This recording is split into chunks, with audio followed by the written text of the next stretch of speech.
John's perception of the new heaven. John perceived the future. As he witnessed, he wrote. He speaks of a time that will come. In vivid details, because you're supposed to see what he saw. Many people disregard John's perception, but they shouldn't. You should see what he sees. If you believe in the same God that he does, you should see what he saw. What John saw was in the future. It hasn't happened yet. He's telling you because if you believe in the God who's making him right, you should be seeing the same thing he sees.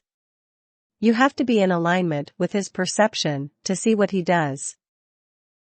John was able to perceive and write everything he witnessed. God himself allowed him to. He did exactly what was asked. Yet people misinterpret his words every chance they get. Some people read John's perception and they just can't perceive it. If John said he saw a woman clothed with the sun, you should see the same. You're supposed to see everything John sees if you believe in the same God as he does.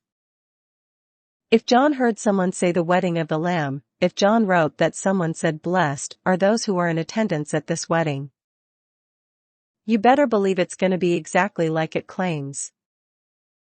If John said the angel took him to show him the bride, then it's a bride, not a church. If John saw a bride, and John wrote a bride, then there is most definitely a bride.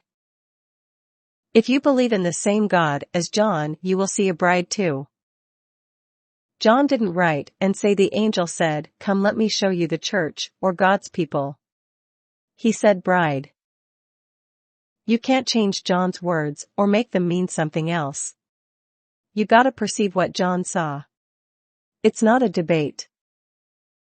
John saw what was to come and he wrote it so people would know what it's supposed to look like, feel like, and sound like.